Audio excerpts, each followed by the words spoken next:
Good morning class. आज आप chapter number 15 बिंदा इसके बारे में पढ़ेंगे।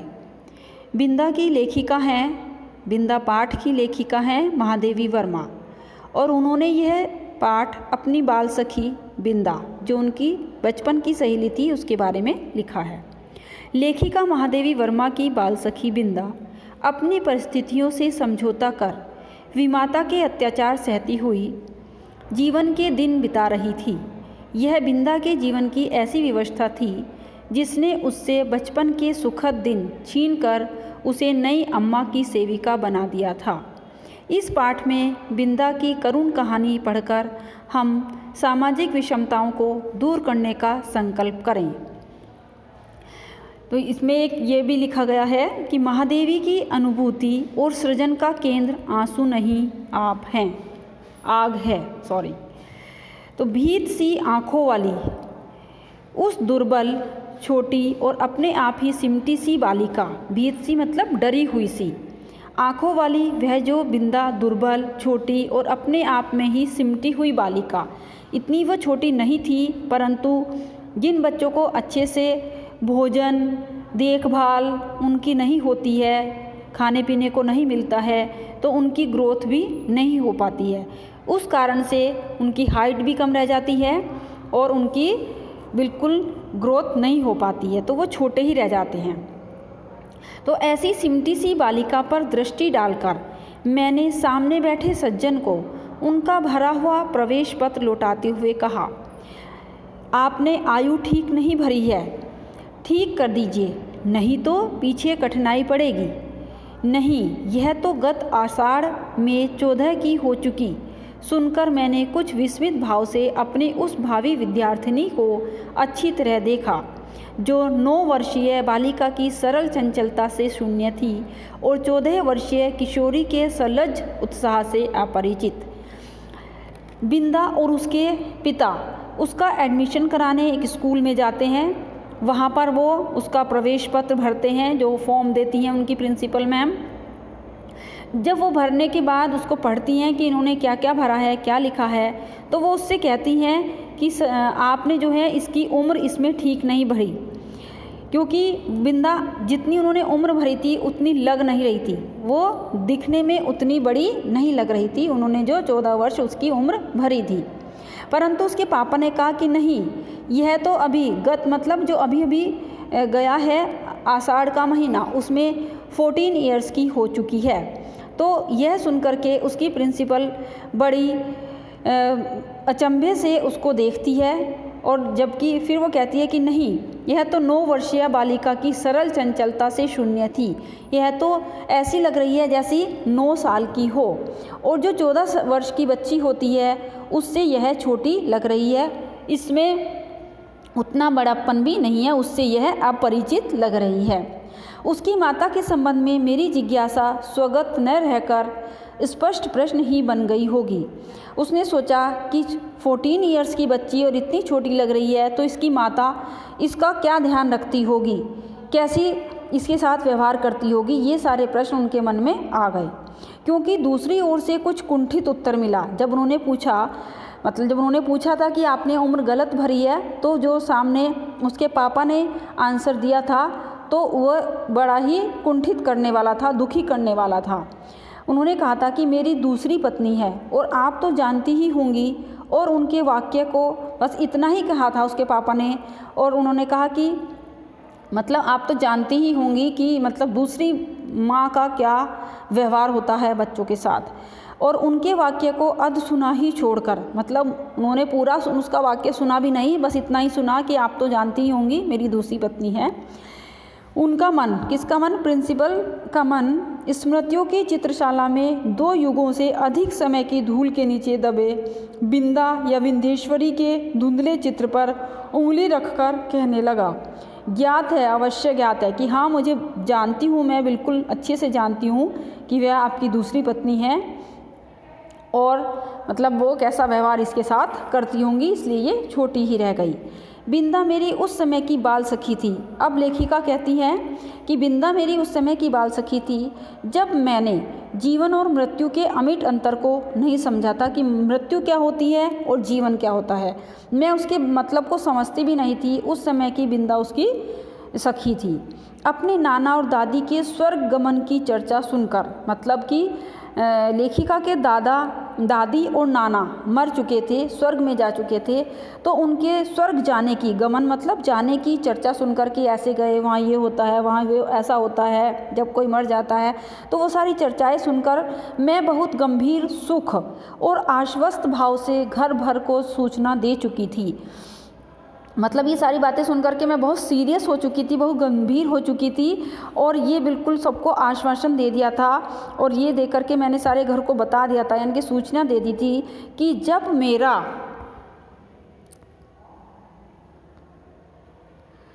मेरा सिर कपड़े रखने की अलमारी को छूने लगेगा, मतलब जब मैं इतनी बड़ी हो जाऊंगी, तब मैं निश्चय ही एक बार उनको देखने जाऊंगी। न मेरे इस पुण्य संकल्प का विरोध करने की किसी को इच्छा हुई। सबने सोचा अरे ये तो बच्ची है, अभी ऐसे ही कह रही है, जो उसके मन में बात हो रहा है, तो किसी ने उसका कोई भी विरोध नहीं किया उसकी बात का। और न मैंने एक बार मरकर कभी न लौट सकने का नियम जाना।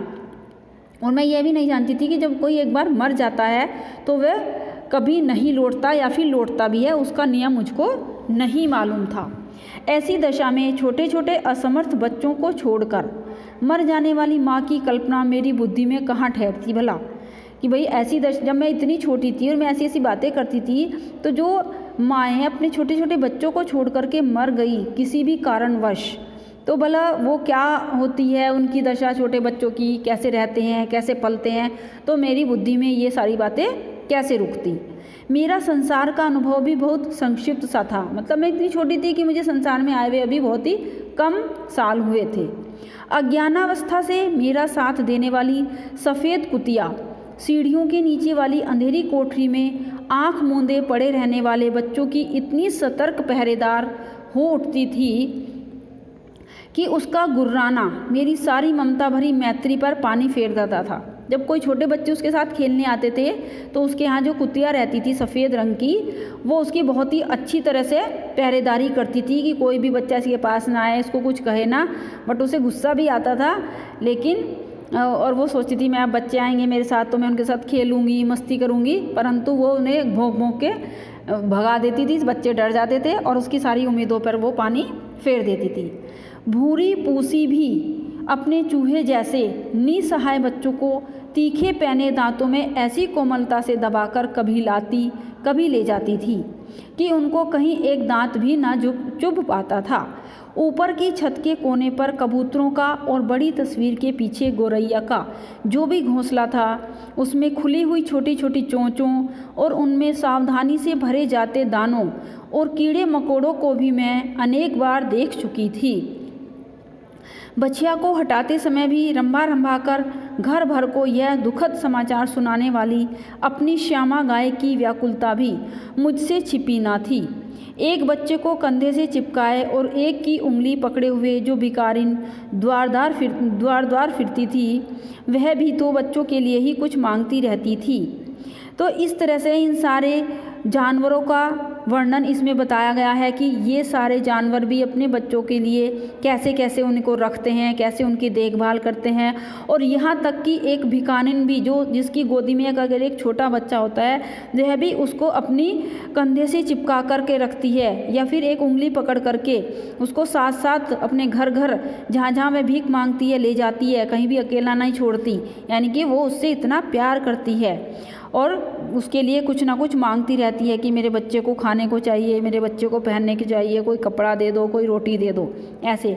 तो अतः मैंने निश्चित रूप से समझ लिया था कि संसार का सारा कारोबार बच्चों को खिलाने पिलाने सुलाने आदि के लिए ही तो हो रहा है। इन बातों से वह लेखिका यह समझी थी कि संसार में जितने भी काम हो रहे हैं वह सारे काम अपने बच्चे जिसके घर में जो बच्चे हैं, मतलब सारी दुनिया अपने बच्चों को का पेट भरने के लिए, उनको अच्छी जगह पढ़ाने के लिए, उनको अच्छा खिलाने और पिलाने और पहनने के लिए या सुलाने के लिए ही तो सारा काम लोग वाग कर रहे हैं, जिससे उनकी फैमिली अच्छे से पल जाए, सुख शांति से उनके घर में सारी सुविधाएं हों। और इस महत्वपूर्ण कर्तव्य में और इस कार्य में कि फैमिली सबसे अच्छी तरह से पले, अच्छी तरह फैमिली का काम चले, इस काम में, इस कर्तव्य में भूल ना होने देने का काम माँ नामधारी जीव को सौंपा गया है।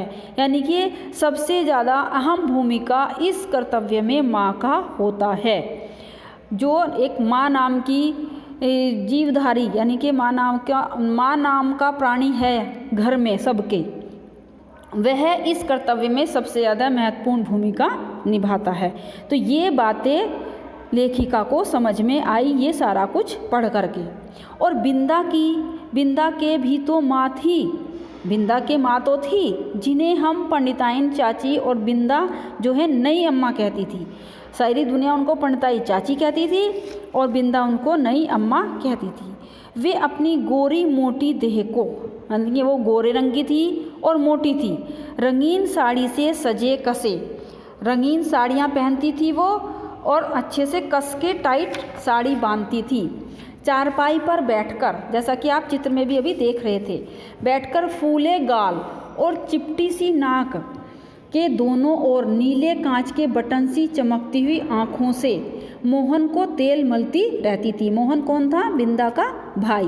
तो उसको वो चारपाई पर बैठ करके रंगीन साड़ी पहन करके और नाक के दोनों ओर जो उसकी आंखें थी वो कांच के बटन जैसी चमकती थी, वो करते सबको, वो उसको मोहन को तेल की मालिश करती रहती थी।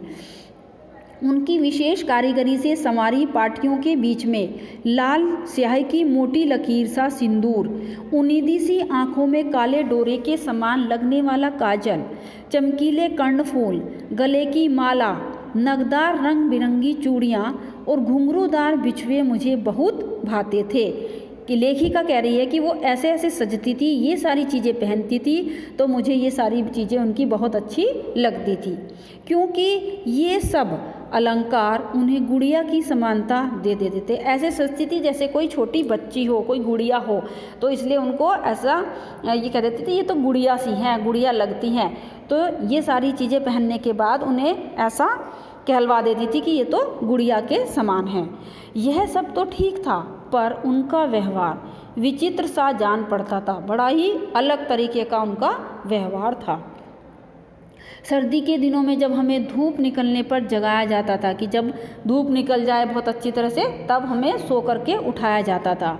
गर्म पानी से हमारे हाथ मुंह धुलाकर मोजे, जूते और ऊनी कपड़ों से सजाया जाता था, यानी कि वो सारी चीज़ें उसको पहनाई जाती थी। किसको? लेखिका बता रही है कि जब हम सर्दी के दिन होते थे, धूप निकलने के बाद हमको उठाया जाता था, गर्म पानी से हमारे हाथ मुंह धुलाए जाते थे, हमें मोजे, जूते, ऊनी कपड़े पहनाए जाते थे और मना कर गुनगुना दूध पिलाया जाता था कि भाई P low P low P low. उनकी माताएं सबकी पिलाती थी, तो ऐसे उनको दूध पिलाया जाता था। तब यानी कि उन दिनों में पड़ोस के घर में पंडिताइन चाची का स्वर, यानी कि उनकी आवाज़ उच्च से उच्चतर होता रहता था, ऊंची से भी ऊंची, जोर से भी जोर से वो चिल्लाती रहती थी।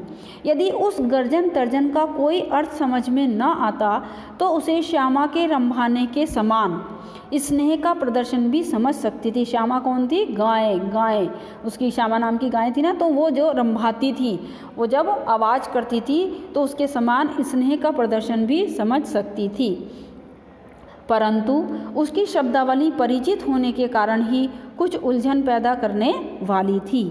लेकिन गायें तो शब्द नहीं बोलती हैं, तो इसलिए वो शब्दावली परिचित होती थी और उसके कारण ऐसा लगता था कि ये तो गायें नहीं, कोई और बोल रहा है, इसलिए वो मन में उलझन पैदा करती थी।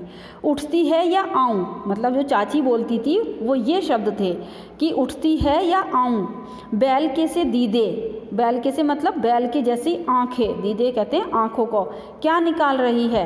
मोहन का दूध कब गर्म होगा, मतलब मोहन को दूध गर्म करके कब ला करके देगी तू? अभागी मरती भी नहीं। ये सारी बातें वो चाची, पंडिताइन चाची जो है बिंदा से कहती थी।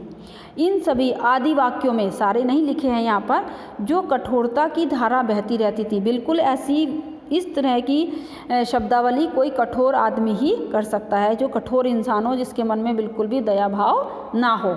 उसे मेरा अबोध मन भी जान ही लेता था, मतलब मेरा मन ऐसा था कि जो बहुत सारी बातें अभी नहीं जानता था, जीवन की, मृत्यु की, समाज में रहने की, दुनियादारी की, परंतु फिर भी मैं थोड़ा थोड़ा ये समझ लेती थी कि ज़रूर ये बिंदा को डांट रही हैं, उसी के लिए ये कठोर कठोर वचन कह रही हैं। कभी कभी जब मैं ऊपर की छत पर जाकर उस घर की कथा समझने का प्रयास करती कि मतलब इस घर में चल क्या रहा है, यानी कि बिंदा के घर में क्या होता है, तो कभी मैं ये समझने का प्रयास करती, तब मैली धोती लपेटे हुए बिंदा ही आंगन से चौके तक फिर कनीसी नाचती दिखाई देती थी। तो उसको जो है गंदे से कपड़े पहने हुए बिंदा ही उस आंगन में चौके से, यानी कि जहाँ उनका खाना बनता था, आंगन से लेके चौके तक बड़ी जल्दी जल्दी इधर भाग उधर भाग, यानी कि काम करते हुए घूमती रहती थी, वही उसको दिखाई देती थी। उसका कभी झाड़ू देना, कभी आग लगाना यानी कि आग जलाना, कभी आंगन के नल से कलसी में पानी लाना, कभी नई अम्मा को दूध का कटोरा देने जाना, मुझे बाजीगर के तमाशा जैसा लगता था कि वो इतनी छोटी थी और इतने सारे काम फटाफट एक के बाद एक करती रहती थी, तो मुझे ऐसा लगता था कि जैसे कोई बाजीगर तमाशा दिखा रहा हो, क्योंकि मेरे लिए तो वे सब कार्य असंभव से थे, उसने तो कभी किए नहीं थे, ना उसकी माँ उससे कराती थी। पर जब उस विस्मित कर देने वाले कौतुक की उपेक्षा कर पंडिताइन चाची का कठोर स्वर गूंजने लगता, जिसमें कभी कभी पंडित जी की घुड़की का पुट भी रहता था, तब न जाने किस दुख की छाया मुझे घेरने लगती थी, जिसकी सुशीलता का उदाहरण देकर मेरे नटखटपन को रोका जाता था। वहीं बिंदा घर में चुपके चुपके कौन सा नटखटपन करती रहती है, इसे बहुत प्रयत्न करके भी मैं ना समझ पाती थी। मैं एक भी काम नहीं करती थी और रात दिन उधम मचाती रहती थी, पर मुझे तो माँ ने ना मर जाने की आज्ञा दी और न ही आंखें निकाल देने का कभी डर दिखाया, भय दिखाया। एक बार मैंने पूछा भी, क्या पंडिताइन चाची तुम्हारी तरह नहीं है? माँ ने मेरी बात का अर्थ कितना समझा यह तो मुझे पता नहीं। किसी दूसरे को, हम किसी को कोई बात कह रहे हैं तो हमें क्या पता वो हमारी बात का क्या अर्थ लगा रहा है, पर उनसे उनके संक्षिप्त हैं, मतलब उन्होंने एक धीरे से कहा कि हाँ हैं, मतलब मेरी तरह ही वो भी हैं, से न बिंदा की समस्या का समाधान हो सका और न मेरी उलझन सुलझ पाई। परंतु वो भी उसकी माँ थी, तो इसलिए उन्होंने कह दिया कि हाँ वो भी मेरी तरह ही बिंदा की माँ है। बिंदा मुझसे कुछ बड़ी ही रही होगी, परंतु उसका नाटापन देखकर ऐसा लगता था मानो किसी ने ऊपर से दबाकर उसे कुछ छोटा कर दिया हो। 2 पैसों में आने वाली खंजड़ी के ऊपर चढ़ी हुई झिल्ली के समान पतले चर्म से मढ़े और भीतर की हरी हरी नसों की झलक देने वाले उसके दुबले हाथ पैर न जाने किस अज्ञात भय से अवसन्न रहते थे। कहीं से कुछ आहट होते ही उसका विचित्र रूप से चौंक पड़ना और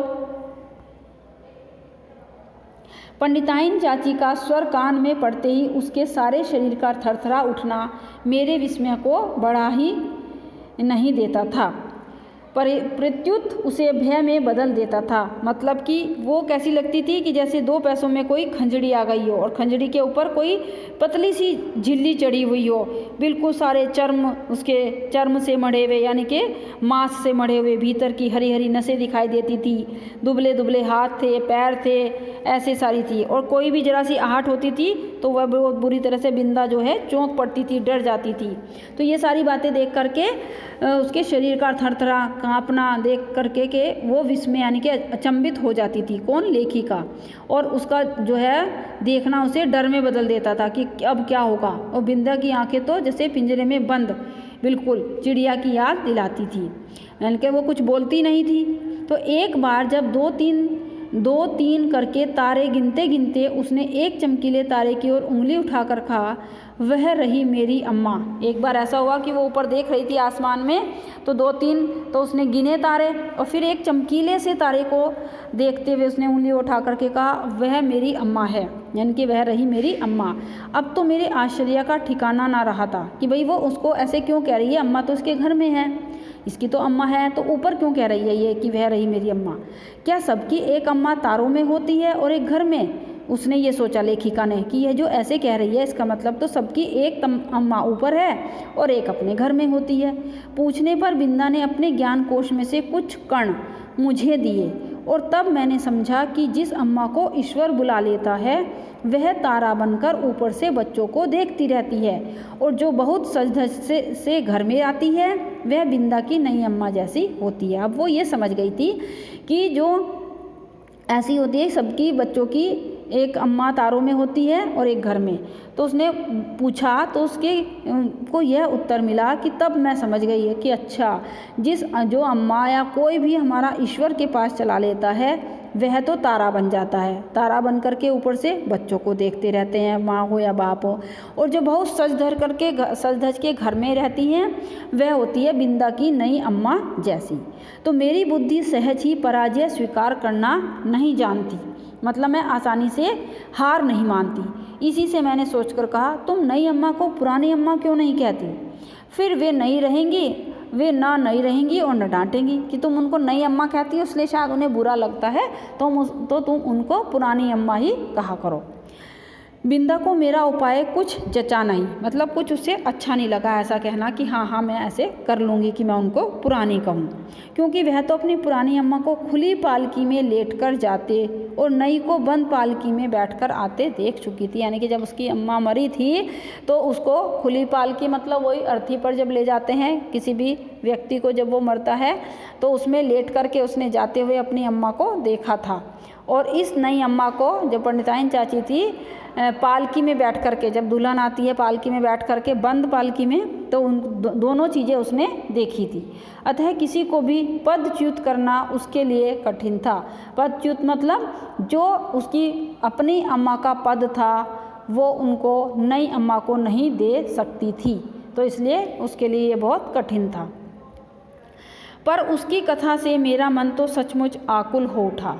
अतः उसी रात को मैंने माँ से बहुत अनुनय पूर्वक कहा, अनुनय मतलब विनती पूर्वक कहा कि तुम कभी तारा ना बनना, हे अम्मा तुम ऐसे कभी भी तारा मत बनना। मतलब उससे तारा बनने का मतलब ये था कि जो तारे बन जाते हैं जिनकी अम्मा, वो फिर बच्चे बहुत दुखी रहते हैं, तो इसलिए उसने कहा कि अम्मा तुम कभी तारा ना बनना, चाहे भगवान कितना ही चमकीला तारा बनावे तुम्हें, चाहे तुम्हें कितना ही ये कहे कि मैं तुम्हें बहुत चमकीला तारा बनाऊंगा, परंतु तुम कभी भी तारा ना बनना। माँ बेचारी मेरी विचित्र मुद्रा पर विस्मित होकर कुछ बोल भी न पाई थी। अब ये ऐसी बात सुन करके किसी की भी अम्मा या मम्मी क्या बोलेंगी, कि मैंने अकुंठित भाव से अपना आश्चर्य प्रकट कर दिया कि बस मैंने तो बोल दिया। नहीं तो पंडिताइन चाची जैसी नई अम्मा पालकी में बैठकर आ जाएगी और फिर मेरा दूध बिस्कुट जलेबी सब बंद हो जाएगा। उसने ये कहा कि अम्मा आप इसलिए तारा मत बनना कि अगर आप तारा बन गई तो फिर पंडिताइन चाची जैसी बिंदा की अम्मा है वैसी नई अम्मा मेरी भी पालकी में बैठकर आ जाएगी और फिर वो मेरा आकर के मेरा दूध पीना, मेरा बिस्कुट खाना, मेरी जलेबी खाना सब कुछ बंद कर देगी और मुझे बिंदा बनना पड़ेगा। जैसे बिंदा सारा दिन डांट खाती रहती है, काम करती रहती है, उसे ना कोई खाने को देता, ना दूध मिलता, ना कुछ, तो वैसे ही वो मुझे भी बना देगी, यानी कि मुझे भी बिंदा बनना पड़ेगा।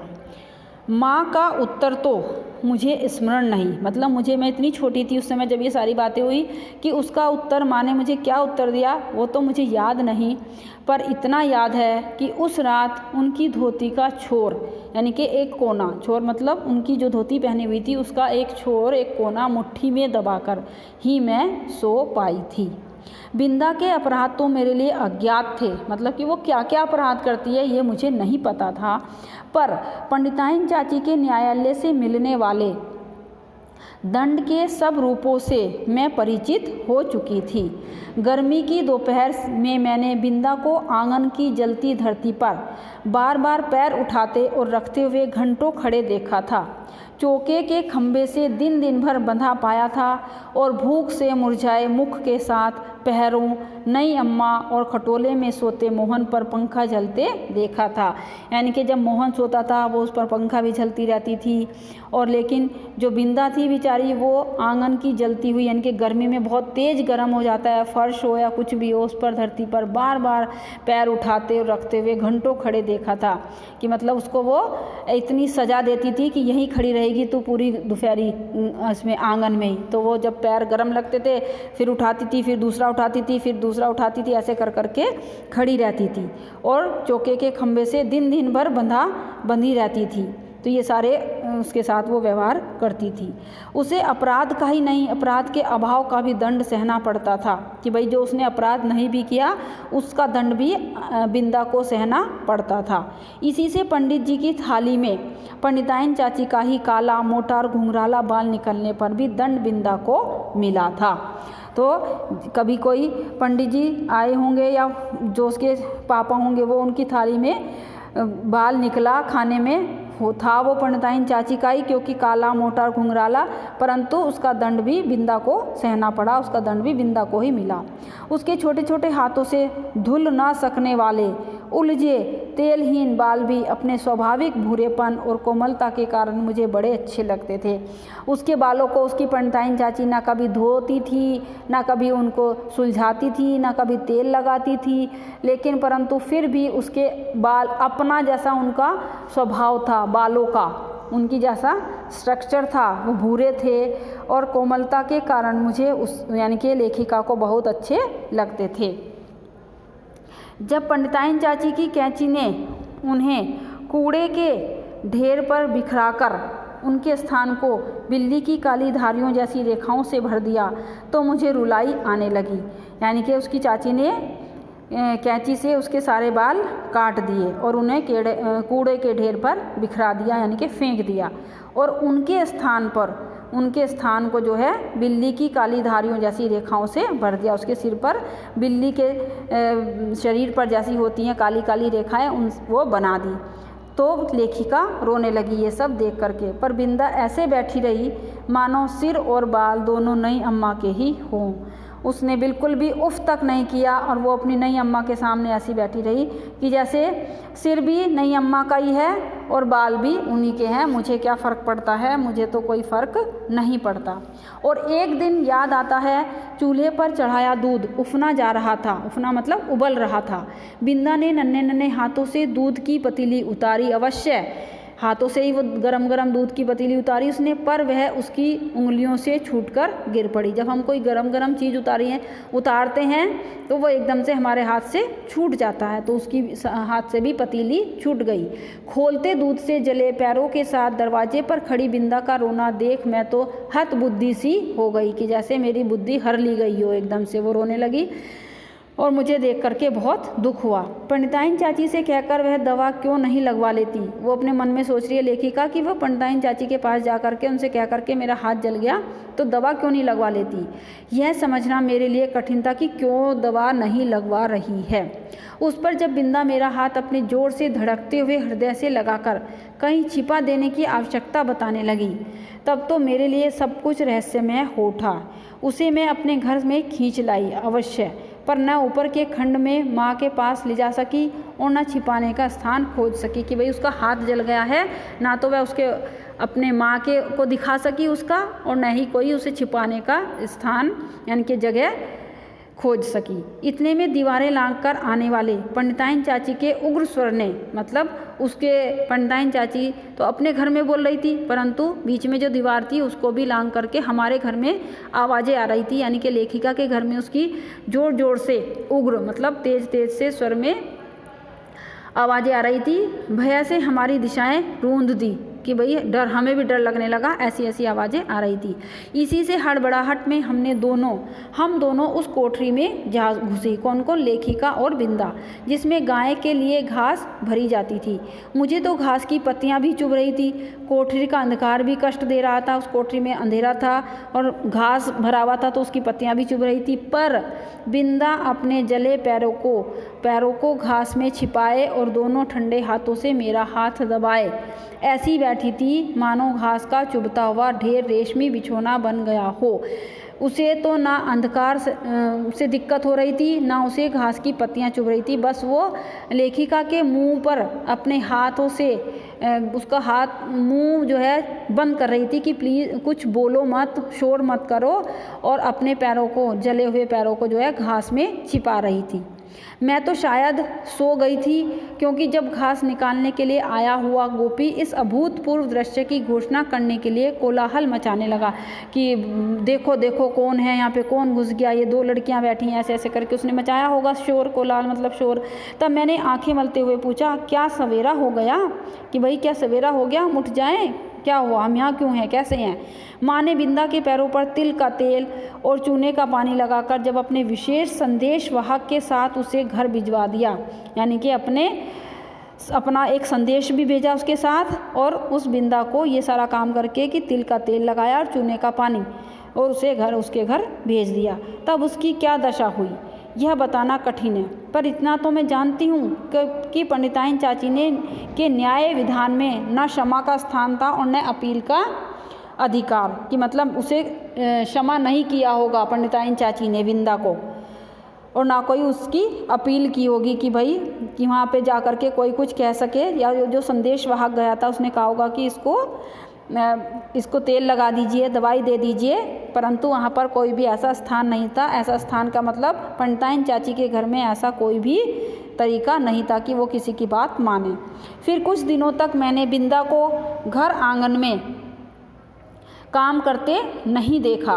उसके घर जाने से माँ ने मुझे रोक दिया था कि अब तुम उसके घर नहीं जाओगी, पर वे प्राय कुछ अंगूर और सेब लेकर वहाँ हो आती थी। प्राय मतलब कभी कभी, ज़्यादातर जो है वो कुछ अंगूर और कुछ सेब लेकर वहाँ चली जाती थी। बहुत खुशामद करने पर रुकिया ने बताया कि उस घर में महारानी आई हैं, क्या वे मुझसे नहीं मिल सकती? पूछने पर वह मुंह में कपड़ा ठूस कर हंसी रोकने लगी कि भाई हंसो मत और बताओ मत कि महारानी जी ऐसी हैं। पंडिताइन चाची को कहा गया यहाँ पर महारानी। और जब मेरे मन का कोई समाधान ना हो सका, तब मैं एक दिन दोपहर को सभी की आंख बचाकर, यानी कि सबसे छुप छुप कर बिंदा के घर पहुँची।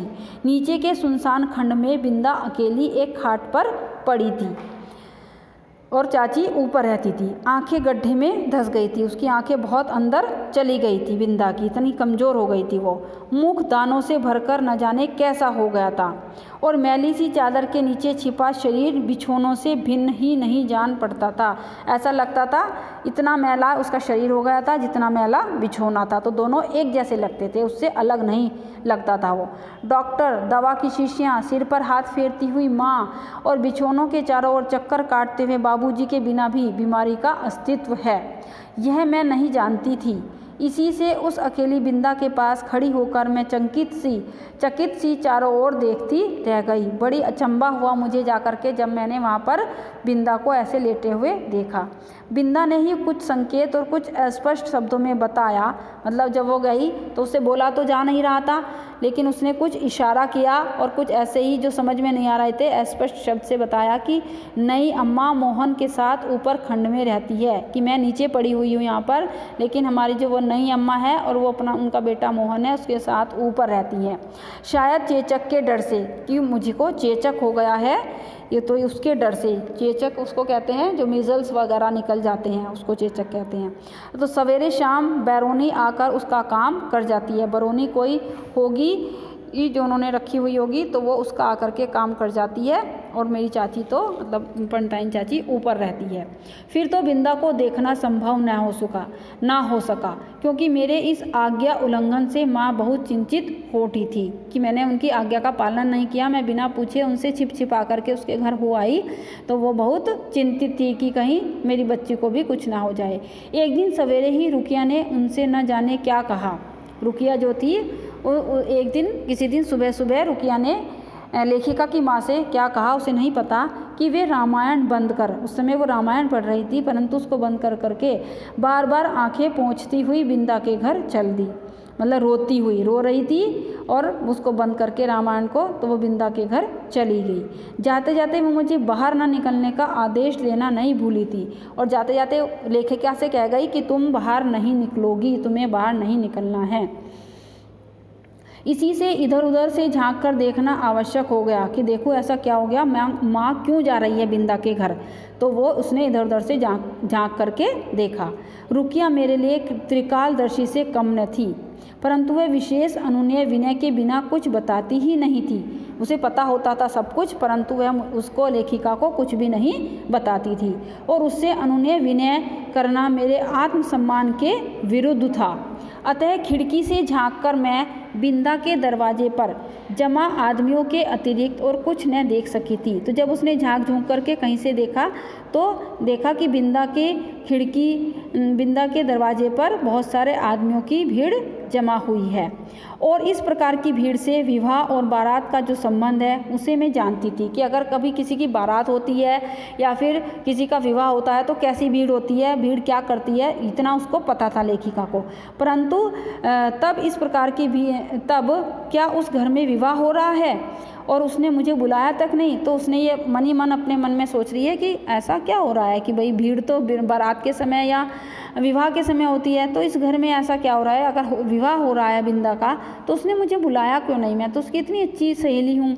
इस अचिंत्य अपमान से आहत मेरा मन सब गुड़ियों को साक्षी बनाकर बिंदा को किसी भी शुभ कार्य में न बुलाने की प्रतिज्ञा करने लगा। और मैंने, उसे पता तो था नहीं कि हो क्या रहा है बिंदा के घर में।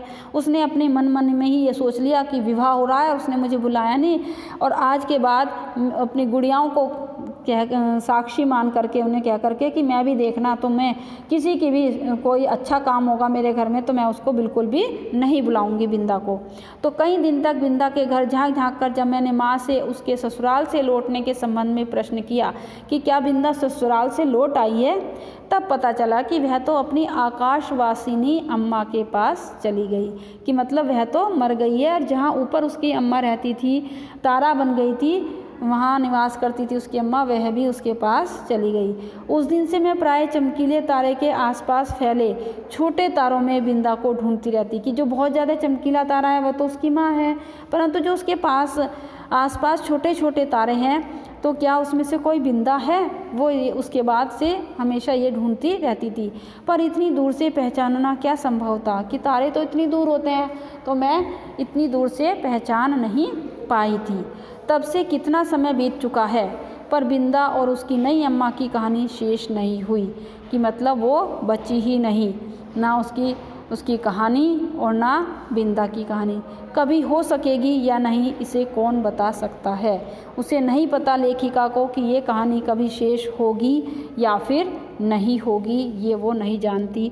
तो इस तरीके से इतनी दुख भरी कहानी ये बिंदा की, ऐसा किसी के साथ नहीं होना चाहिए। और समाज में हमें इन कुरीतियों को, जैसे हम देख रहे हैं कि अगर कोई किसी की माँ मर जाती है और दूसरी माँ आती है तो वो कैसा व्यवहार करती है बच्चों के साथ, हमें इन कुरीतियों को बदलना चाहिए। ये बहुत गलत बात है। माँ होती है, उसके लिए सब बच्चे एक जैसे होते हैं, उसे अपने बच्चों की तरह ही, जब वो आई उस घर में माँ बन करके है तो उसे भी उन बच्चों को माँ जैसा प्यार ही देना चाहिए। तो ऐसा हमें प्रयास करना चाहिए कि हम समाज में ऐसे गलत बातों का उल्लंघन करें और जिसको ख़त्म करने की कोशिश करें। तो ये आपका चैप्टर बिंदा पूरा हो गया है। इसके जो शब्द अर्थ हैं 2-3 को काट करके जो मैं आपको बता रही हूँ, फिरकनी काट देना, पदच्युत काट देना और रहस्यमय काट देना, इनको छोड़ करके बाकी सारे शब्द अर्थ आप अपनी नोटबुक में लिख लेना।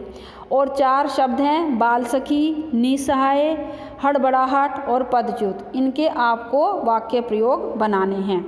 अब मैं आपको मौखिक प्रश्न बता रही हूँ। बिंदा का पूरा नाम क्या था? विंध्येश्वरी। बिंदा कौन थी? लेखिका की बाल सखी। ये छोड़ दो बिंदा की नई अम्मा को, लेखिका क्या कहती थी, इसको छोड़ दीजिए। लेखिका के, पंडिताइन चाची है वैसे इसका नाम। लेखिका के घर में कौन कौन से पशु पक्षी थे? कुतिया, बिल्ली, कबूतर, श्यामा गाय आदि। लेखिका की माँ ने उन्हें बिंदा से मिलने के लिए क्यों मना कर दिया था? क्योंकि उसे चेचक हो गया था, इसलिए लेखिका की माँ ने लेखिका को बिंदा से मिलने के लिए मना कर दिया था। अब आता है अर्थ ग्रहण संबंधी प्रश्न। ये आप पैराग्राफ पूरा पढ़ लेंगे और इसमें से आप खुद इन प्रश्नों के उत्तर ढूंढेंगे। कि बिंदा का कद देखकर लेखिका को कैसा लगता था। ऐसा लगता था जैसे सबसे फर्स्ट लाइन में लिखा हुआ है कि किसी ने ऊपर से दबाकर उसे कुछ छोटा कर दिया हो। फिर है पंडिताइन चाची का स्वर सुनते ही बिंदा की क्या हालत होती थी। पंडिताइन चाची का स्वर कान में पड़ते ही उसके सारे शरीर का थरथरा उठना, उसके सारा शरीर थरथरा उठता था। बिंदा की आंखें लेखिका को किसकी याद दिलाती थी और क्यों? तो बिंदा की आंखें तो लेखिका को पिंजरे में बंद चिड़िया की याद दिलाती थी, ये इसका आंसर है। और बिंदा ने अपनी अम्मा के विषय में क्या बताया था? उसने कहा था कि जिस अम्मा को ईश्वर बुला लेता है वह तारा बनकर ऊपर से बच्चों को देखती रहती हैं और जो बहुत सज धज के घर में आती हैं वह बिंदा की नई अम्मा जैसी होती हैं। और लेखिका की क्या विशेषता थी? उन्होंने क्या सुझाव दिया? उन्होंने दिया कि मैंने उसको सोच करके कहा तुम नई अम्मा को पुरानी अम्मा क्यों नहीं कहती, फिर वे न नई रहेंगी और ना तुमको डांटेंगी। तो ये हुए आपके अर्थ ग्रहण संबंधी प्रश्न। बाकी आपके लघु उत्तरीय प्रश्न जो भी आवश्यक अनुसार होगा और दीर्घ उत्तरीय प्रश्न जो भी आवश्यक समझे जाएंगे ये आपको असाइनमेंट्स में भेज दिए जाएंगे। आप इसकी वीडियो सुन लेना और फिर भी कोई कोई लाइन कोई पैराग्राफ समझ में आया होगा तो आप अपनी लाइव क्लास में पूछ सकते हैं। Okay, thank you class, God bless you.